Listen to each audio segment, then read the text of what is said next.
7420. My name's Kara and I am the archive. With making this video, I really had to think about what I wanted to say and why I'd been creating this archive for so long. What I decided to do was to discuss each of these subtweets about me over the years, break it down how I felt. To this day, I feel that the people that were saying these things about me are now saying things like this about other people to this very day. So when I first wanted to write a script, I was going to break down each of these 3 particular people's tweets and explain why they're problematic. But you know what? I feel like if you're here and you're watching this video, you already know this because you've been following them for the last goodness knows how long, as I once did. A few people here are probably already wondering where this all started. Well, back in the old Twitter days, so I'm gonna say like early 20s, maybe even 2009, there weren't that many New Zealanders on Twitter. So we were all about the team follow back. And by the mid-2010s, everyone started to stay into their own little factions, or what my friends called houses. And most were based in whatever city that they were currently living in. So if you were in Auckland, you'd stay with the Auckland Twitter people, Wellington people, kind of just hang out with all the Wellington Twitter people. And most of the time it was all good. So there was this particular group of people, they didn't necessarily fit in with my friends, they didn't really fit in with the Wellington type of people, so they kind of just grouped together and became this like not super group, but just this group of rich kids. Let's talk about these rich kids. The things that they would say online were a little bit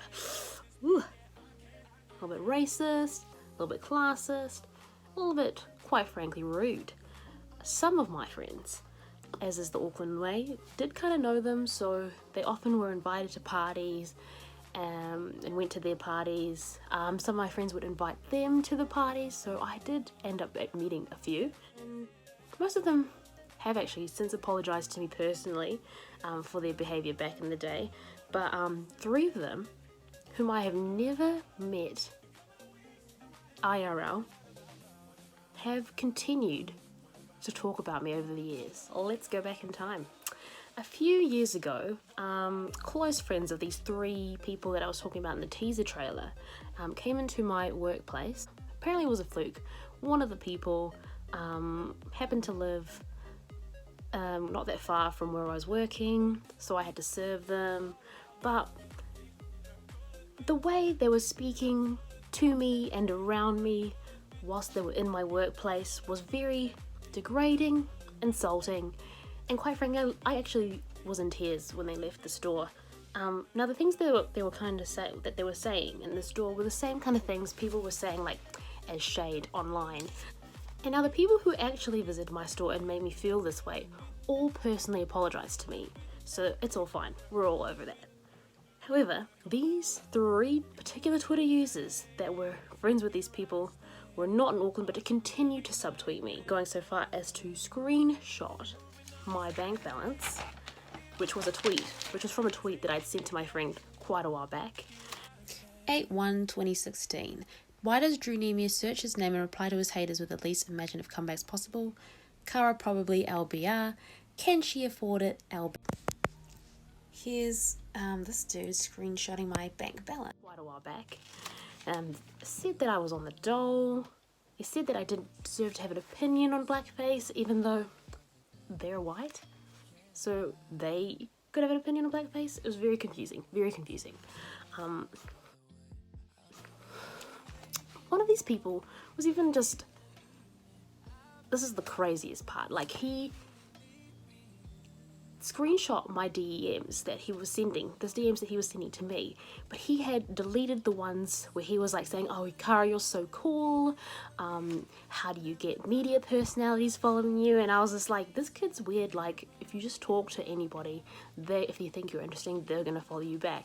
And I was just saying that, but what he had done is he'd actually removed all the times he was like, oh you're so cool Kara, and just made it look like I was bragging about like some person from the Good Morning Show following me. It was honestly so bizarre. And that's when I was like, oh, I'm not gonna be bothered following this dude, because Anywho, you're probably why I'm bringing up their friends when it was not them that came to my workplace several years ago. We're gonna get to that part in just a bit. We're gonna go on Magic Bars to 2019. So, does anybody remember what happened in 2019?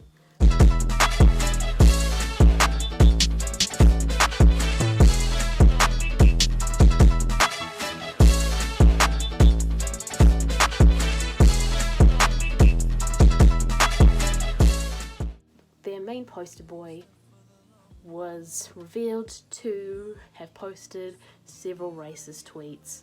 So the campaign had to remove about $20,000 worth of marketing signage within like 48 hours. It was crazy.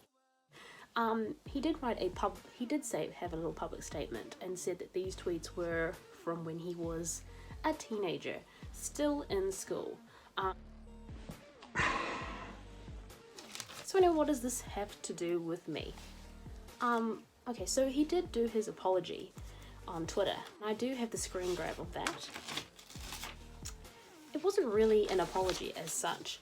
It was more like a subtweet aimed at those people who felt the need to go back and drag me through the dirt. So when he was the poster boy of this campaign, a lot of people in Wellington did actually recognize him. From what I'd heard, a spokesperson had actually left a formal complaint. That's what I'd heard. The whole situation happened, but for some reason he was blaming it on the people instead of reflecting on himself, and thought, hey, maybe I shouldn't have been racist. Which is very interesting that somebody that would be writing this kind of thing when they were saying things like calling me 50 Shades of Poverty, saying that I was on the dole, talking about my bank balance. Nobody said, hey, I'm sorry that my friend's an idiot. I never got that except for my really close friends, and it really kind of hurt, you know. I'd have to go to these events and then I had to kind of like tolerate not just these three guys, but like I had to just deal with this constantly. Every time I have to go to an event, they're like, oh, I know that this person's just, you know, said these things about you online and hope you don't mind. Time since I was like 16, and I must say nothing's changed. It's still gross. The context, he had the contents in there to make it look like he was being shady and he was actually talking about the product, but he was actually subtweeting me. And then they think like it's fine because it's her, she's a sassy black girl, she's not going to be worried on somebody saying shit. But like if one person says shit, like whatever, that's fine. But when it's just like a constant barrage of all these like different people saying this kind of shit to me, why would you want to talk to somebody that's just saying this kind of stuff to make a person feel like bad? Now, of course, back in my history, I've said a lot of horrible shit. Like anytime somebody like messages me and is like, hey Cara, like deep delve into our old tweets and see when we said the N-word, the F slur, and it's just horrifying to think, wow, I wrote this, I said this. It's horrible. Because now, when you're at this place now, I just have more of this belief that I do not own saying the N-word, like it doesn't belong to me. Thing that I've learnt from my readings, from understanding and knowing. And the same thing with the F-bomb. Just because all my friends are gay, I shouldn't be saying kind of nonsense like that. It's just, you're growing, you're learning, you're educating yourself. So of course, like now we've all moved on, like, okay, you can't be saying shit about this kind of stuff. You can't be saying racist stuff. What is acceptable? And that is like the final frontier, right? What can we say if you can't be racist anymore? And the new kind of thing is body shaming. A lot of people think that my image online is like this very sassy, cool, sassy, cool black girl. always got hurt, always knows what to say, of course. But I'm still going to be hurt when people say things about me. And when I realized that I was getting hurt by things that people were saying about me, that's when I realized, hey, I shouldn't be saying things like that about other people. And other people shouldn't be saying things like that to other people.